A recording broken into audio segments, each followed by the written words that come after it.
오늘 말씀의 주인공은 보아스라고 하는 사람입니다. 근데 부주인공은 보아스의 장차 아내가 될 누구이겠습니까? 룻이죠? 그렇습니다. 근데 보아스는 이스라엘 사람이고 룻은 이방 여인입니다. 그 이방 여인이 자기 동네에 살다가, 모압이라고 하는 동네에 살다가 자기 남편도 죽고 또 자기 시어머니의 남편인 시아버지도 돌아가시고 그 시어머니가 있는 그 모압 땅을 떠나서 본래의 고향인 유대 땅 베들레헴으로 가시겠다고 하는데 그때 그 시어머니는 얘기를 하죠. 나는 홀로 됐고 너희도 이제는 아직 젊은 상태니까는 여기서 살면서 재가를 해서 다시 너희 행복을 추구하거라 이렇게 이제 당부를 하지 않습니까? 그런데 그 자부가 둘이 있었지만 한 자부는 그렇게 해서 떠났습니다. 근데 룻은 떠나지 않았어요. 그러면서 뭐라 그러냐면 어머니 나한테 가라고 하지 마세요. 어머니 가는 곳에 나도 갈 거고 어머니 눕는 곳에 나도 누울 것입니다. 어머니 민족이 내 민족이고 이제 어머니 하나님이 내 하나님입니다. 죽는 일 빼고 어머니를 떠나는 일은 없을 거니까 나보고 좀 떠나라고 이렇게 하지 마세요. 라고 이렇게 정말 그 깊은 마음에 있는 말을 이야기합니다. 그 룻이 가졌던 마음은 어떤 마음일까 해서 생각해 봅니다. 적어도 두 가지 마음이 있었다. 하나는 사랑이죠.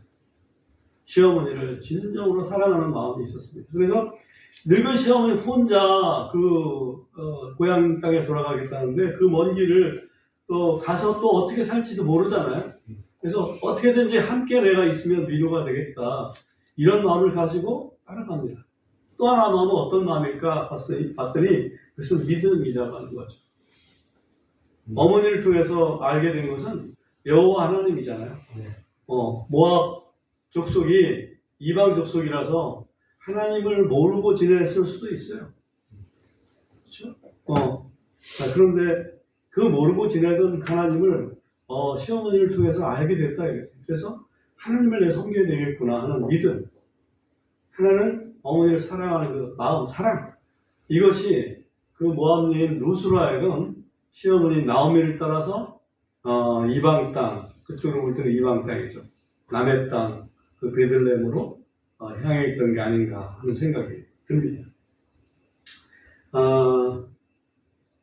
그런데 이제 거기에 한 사람이 등장을 합니다. 이제 보아스 친척인데, 그 보아스라고 하는 사람입니다. 이 사람은 예수 그리스도의 이제 그림자라고 볼 수 있는데 어떤 속성이 있을까? 그리스도는 어떤 속성이 있어야 될까? 하는 그런 차원에서 이 말씀을 좀 참고하려고 합니다. 당시에 그 보아스는 나름대로 그 동네에 베들레헴 동네에 꽤 부유한 농이었다 이렇게 생각을 합니다. 근데 분홍인데 그러다 보니까 그 시어머니 나오면 그 사실을 잘 알죠. 그리고 친척이라는 것도 가까운 친척이라는 것도 알고 그래서 며느리한테 야 이제 추수철이니까는 밭에 나가서 이삭이나 좀 주워와라. 근데 다른 데 가지 말고 그 보아스 어르신 그 어르신 밭에 가서 이삭 좀 주워와라. 그래서 그 과정을 통해서 이 나오미가 뭘 확인하냐면 보아스가 자기 며느리 지금 청산 과부된 자기 며느리 룻을 그래도 마음에 받아주려는 마음이 있구나 이걸 확인합니다.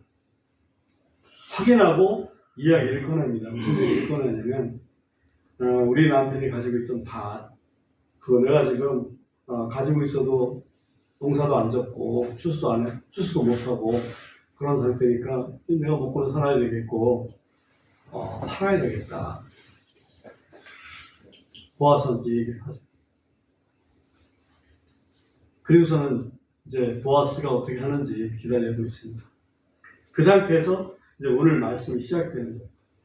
이렇게 4장 1절을 보시면 그 후에 보아스가 성문에 올라가서 거기에 앉았더니 보라 보아스가 말하던 그 친족이 지나감으로 그랬어요. 여기 친족이 나타나는데 이 친족은 보아스보다 그 루세에게 다시 말하면 그 나오미의 그 가족 루세의 그 시댁에 가장 가까운 친족이에요. 그 가까운 친족이 하나 있고 그 다음에 보아스가 있는 거예요. 보아스는 두 번째 가까운 사람이에요. 그래서 친족이 지나감으로 그가 그에게 이르되 어이 아무개 아닌가. 이걸로 봐서는 나이는 보아스가 좀 많았지 않나 싶어요. 돌아서서 여기에 앉으라 하더라. 이에 그가 돌아서서 앉았더라. 성문에 앉아가지고 보아스가 더 가까운 친족을 불러서 거기에 이제 대담을 시작하는 겁니다. 2절에 보면 그가 도시의 장로 10명을 데려다가 이르되 당신들은 여기에 앉으라 하더라. 10명을 데려다가 거기에 증인으로 세우는 겁니다. 그리고 3절에 보면 그가 그 친족에게 이르되 모압 지방에서 돌아온 나오미가 우리 형제 엘리멜렉의 것이었던 엘리멜렉은 그 나오미의 남편이었죠. 엘리멜렉의 것이었던 땅의 한 필지를 파느니라. 그냥 팔게 됐다. 그 얘기죠. 그래서 4절에 보면 이에 내가 내 백성의 장로들 앞과 거주민들 앞에서 그것을 사라고 내게 알려주려 생각하였노라. 그러니까 그 더 가까운 친족은 아직은 몰랐던 거죠. 보아스를 통해서 이제 알게 됩니다. 네가 그것을 물으려면 그것을 물으라. 물은다는 얘기는 그것을 값을 주고 산다는 얘기입니다.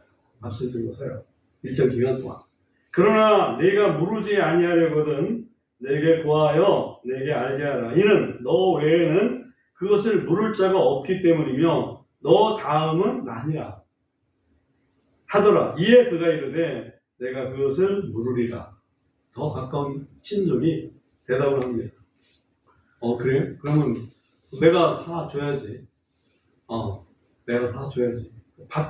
밭을 자기가 산다는 것 자체는 그 값을 지불해야 됩니다. 그런데 그 밭이 자기의 것이 영구적으로 되는 게 아니라 희년이 되면 돌려줘야 되는 밭이거든요. 그런 약간은 희생이 필요한 거예요. 그런데 그거는 내가 감당하겠다 얘기를 하는 거죠. 여기서 우리가 한 가지 생각할 것이 있는데 뭐냐면 구속자, 이걸 기업을 모르는 사람이라고 얘기해요. 대신 값을 지불하는 사람. 그런 자격이 되려면 어떤 사람이어야 되느냐. 오늘 지금 본문 읽은 거에서 나온 단어가 하나 있는데 어떤 단어가 자격이라고 볼 수 있을까요? 친족. 정답입니다. 딩동댕입니다. 딩동댕. 그 친족을 히브리 말로는 갈이라고 얘기를 하고 영어로는 이제 그걸 본받아서 보엘 뭐 이런 식으로 표현을 해놓습니다. 갈. 친족이 돼야만 기업을 모를 수가 있습니다. 자격 조건, 가까운 친족이 돼야만 그게 된다. 기본적으로. 그래서 예수님께서 우리의 구속을 하실 수 있는 자격을 갖추시기 위해서는 우리와 같은 친족이 되어야 돼요. 그래서 예수님은 천사로 오셔서는 안 되고 뭘로 오셔야 되는 거예요? 사람의 아들로. 그래서 예수님이 인간의 아들로 마국간에서 태어나셨던 것이다. 이렇게 이해를 할 수가 있습니다. 이 대목에서 디모데전서 2장 5절 한번 볼까요? 디모데전서 2장 5절 보면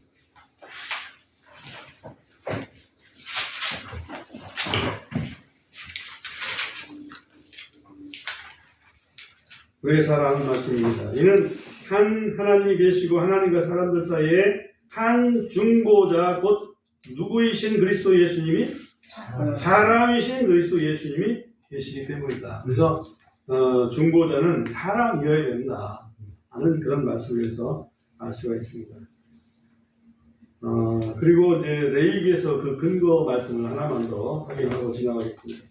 레위기 25장을 펴주시기 바랍니다.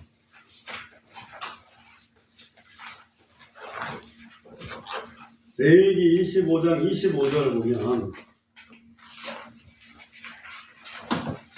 만일 내 형제가 가난하게 되어 자기 소유 중 얼마를 팔았는데 그의 친족 중 어떤 자가 와서 그것을 물으려거든 그는 자기 형제가 판 것을 물을 것이니라. 이게 이제 무슨 뜻이냐면 이스라엘 사람들은 땅을 각 지파별로 나눠줬습니다.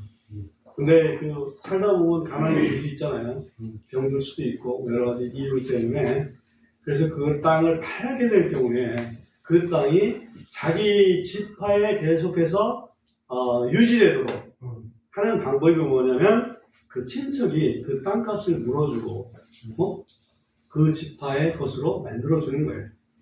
안 그러면 그 땅을 남의 지파가 사게 되면 문제가 생길 수가 있기 때문에 바로 이 근거 때문에 지금 보아스가 기업을 물을 수 있는 상속 유업을 물을 자격이 있다 하는 얘기를 지금 하고 있는 겁니다.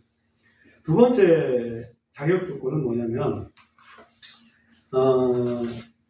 내가 사겠습니다라고 그 더 가까운 친족이 얘기를 하니까 보아스가 거기에 한마디를 더 거둡니다. 바로 5절이죠.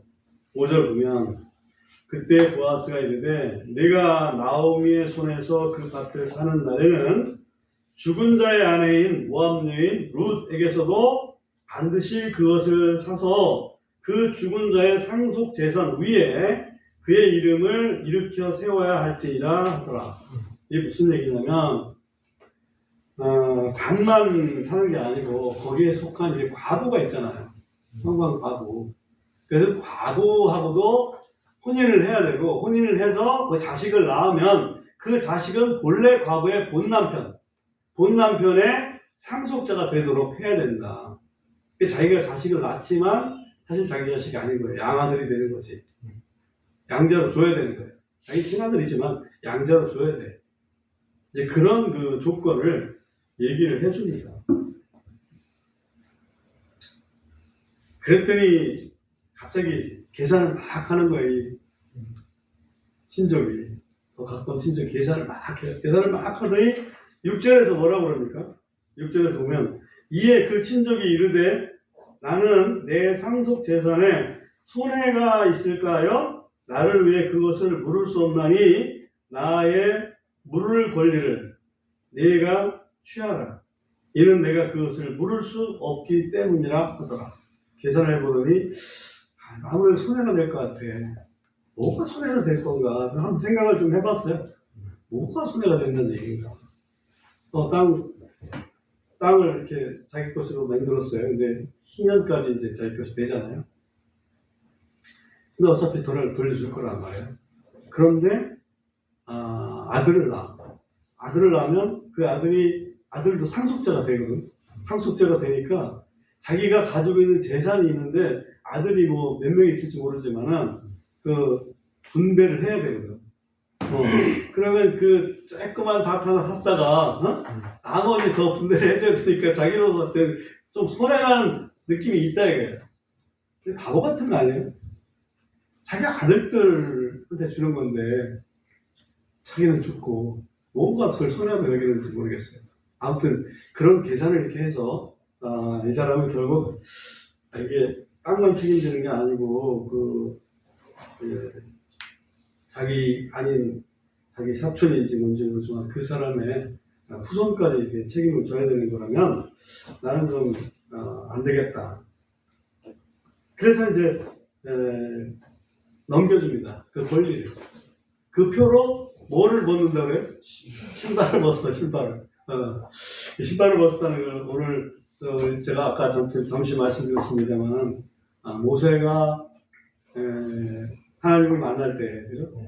미디안강에서 가시떨기 나무에서 뭔가 이상한 불이 있어서 모세가 접근해 갔단 말이에요. 그랬더니 모세야, 모세야 라고 부르시면서 가까이 하지 마라. 이곳이 거룩하니까 너 신을 벗어라. 신 벗잖아요. 예, 신을 벗는다는 얘기는 그 앞에 자기의 모든 권리를 내려놓는다는 얘기예요. 사실은 우리가 모세처럼 하나님 앞에 우리가 갈 때는 우리의 신을 벗어야 되지 않나 하는 생각이 듭니다. 내 권리는 없다.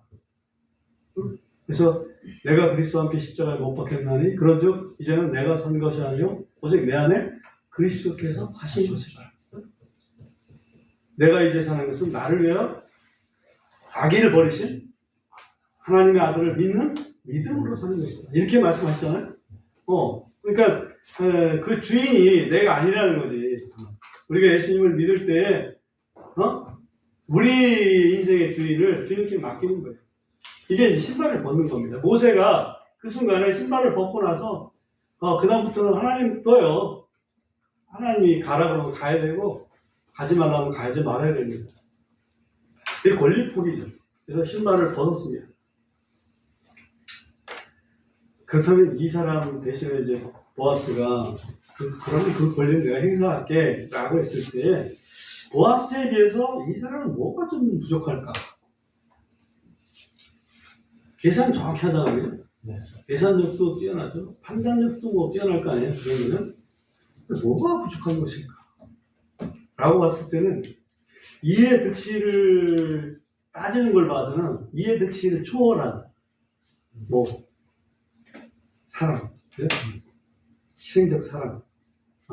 내가 우리 친족을 위해서라면 내 이해 득실을 초월해서 내가 희생할 마음이 있다. 그게 사랑이죠. 사랑이 부족한 거예요. 다시 말하면 그리스도가 되려면, 구속자가 되려면 인간이 돼야만 되겠지만 그 인간이 되는데도 사랑이 없다면 소용이 없는 거죠. 그래서 예수님께서 이 땅에 오셨던 것은 하나님 말씀을 보면 하나님이 세상을 이처럼 사랑하사 독생자를 주셨습니다. 또 오늘 암송성구에서도 봤지만 우리가 아직 죄인 됐을 때 그리스도께서 우리를 죽으심으로 하나님께서 우리를 향한 사랑을 나타내셨다. 또한 요한일서 3장 16절에도 보면 그리스도께서 우리를 위해서 자기 생명을 내려놓으셨기에 우리가 하나님의 사랑을 깨달았다. 요한일서 3장 16절. 3장 16절에 뭔가 있는 것 같아요. 요한복음 3장 16절에도 그렇고 요한일서 3장 16절에도 그렇고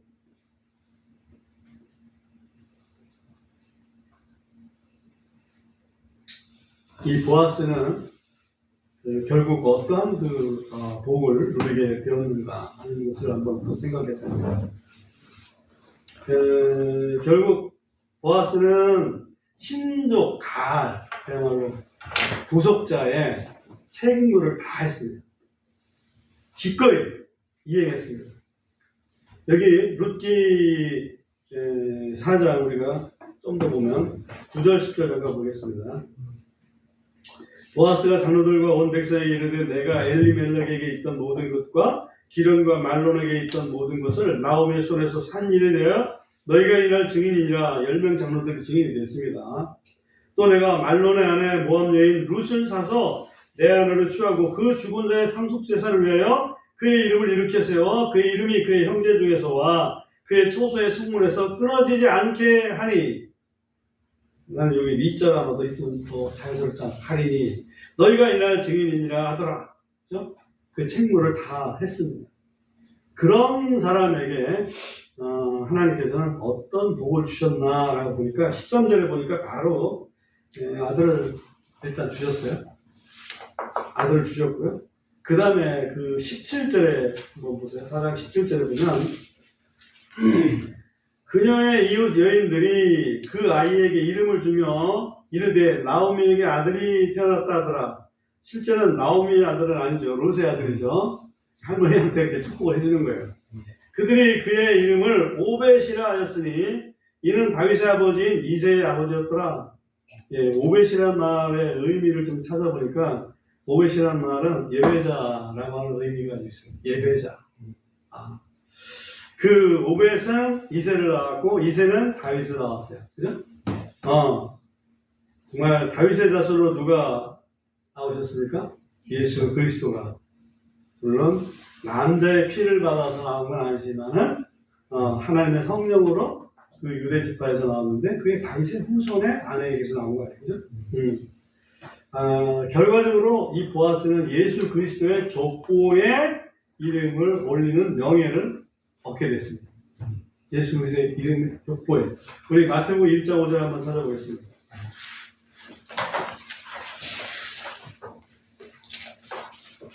마태복음 1장 5절에 보면 살못은 라합에게서 보아스를 낳았고 보아스는 룻에게서 오벳을 낳았고 오벳은 이새를 낳았고 그렇죠?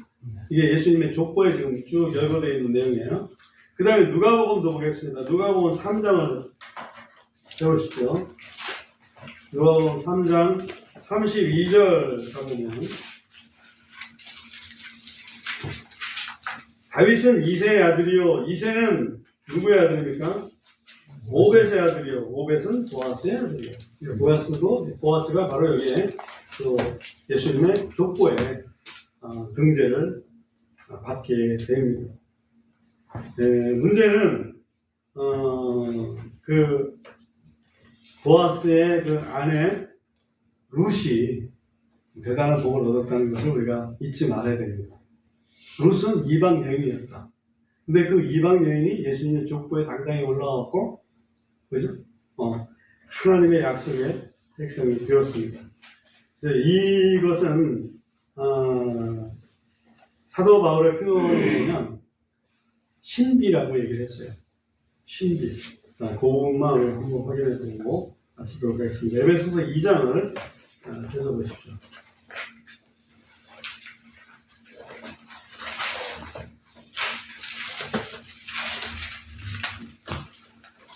에베소서 2장 12절에 보시면 그때 너희는 여기 이제 에베소 사람들 이방인 그리스도인들을 얘기하는 거예요. 그때 너희는 그리스도 밖에 있었고 이스라엘 공영권 밖에 외인들이며 이 공영권이라고 하는 것은 이스라엘이 받는 하나님의 축복을 얘기합니다. 이게 표현이 굉장히 어렵게 되어 있어요. 공영권이라고 하는 이런 말은 잘 들어보지 못했는데 12절에 거기 중간에 영어 단어에 보면 커먼웰스라는 단어가 나오나요? 보이죠? 커먼웰스. 이게 공통적으로 얻는 복지 그런 걸 얘기하는데 그거를 이제 공영권이라고 이렇게 표현을 좀 한 것 같아요. 좀 어렵게 표현한 겁니다. 아무튼 이스라엘의 공영권 밖의 외인들이며 약속의 언약들에 대하여는 낯선 자들이요 세상에서 아무 소망도 없고 하나님도 없는 자들이었느니라. 이방인의 신세가 그렇다는 얘기예요. 그런데 그런 그 사람들을 이스라엘 사람들이 봤을 때도 어떻게 여기겠습니까? 저 사람들 이방인들은 우리하고는 상관이 없고 하나님도 없는 야만인들이고 뭐 짐승들하고 별로 별반 차이가 없는 그런 참 하찮은 존재들이다 이렇게 여겼을 거 아니에요? 근데 그런 사람들을 하나님께서도 구원해 주셨다는 것이 사도 바울은 그걸 비밀이었다, 또는 신비였다 이렇게 표현을 하고 있습니다. 신비가 뭐라고 생각하십니까? 사도 바울이 깨달은 신비가. 신비라는 단어 들어봤죠? 네. 비밀. 사도 바울이 깨달은 비밀. 뭐라고 생각하십니까? 여러분들이 알고 있는 상식을 한번 생각해 보라. 기본적으로 그리스도라고 믿고 있죠? 그리스도를 깨달았다. 그건 굉장히 중요한 말이에요. 근데 한 가지 더 있는 게 바로 이방인의 구원인데, 에베소서 3장 한번 해보십시오. 에베소 3장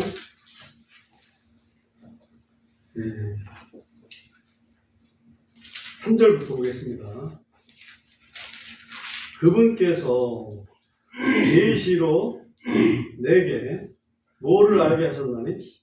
신비를 알게 하셨나니 그것은 내가 전에 면만에 적은 것과 같으니라. 그것으로 말미암아 너희가 읽을 때 그리스도의 신비 안에 있는 내 지식을 깨달을 수 있으리라. 그리스도의 신비라는 걸 봤을 때 그 신비는 그리스도다라고 볼 수도 있죠. 근데 5절에 보면 이제 이 신비가 성령을 통해 그분의 거룩한 사도들과 예언자들에게 계시된 것 같이 다른 시대에서는 사람들의 아들들에게 알려지지 아니하였으니 이것은 6절 이것은 이방인들이 복음에 의해 그리스도 안에서 동료 상속자가 되고 같은 몸에 속하며 그분의 약속에 참여하는 자가 된다는 것이다. 이게 유대인들한테는 이게 엄청난 신비예요. 이방인들이 복음에 의해서 그리스도 안에서 동료 상속자가 된다는 거예요. 유대인들과 동료 상속자, 하나님의 자녀들이 된다는 거죠. 그분의 약속에 참여하는 자가 된다는 거. 어떻게 이스라엘이 받은 아브라함의 약속을 어떻게 이방인들이 참여를 하냐고. 감춰져 있는 거죠. 그리스도 안에서 그게 가능한 거예요. 이해되시죠? 우리가 그리스도 안에 있으면 아브라함의 약속이 우리의 약속이 된다. 우리는 롯과 같이 소망 없는 이방 죄인이었습니다. 근데 보아스처럼 우리를 구속해 주시기 위해서 인간이 되어주시고 우리를 위해서 기꺼이 자기 몸을 버려주시는 사랑의 예수님. 그분이야말로 구속자가 될 만한 유일한 자격자입니다. 믿으시죠?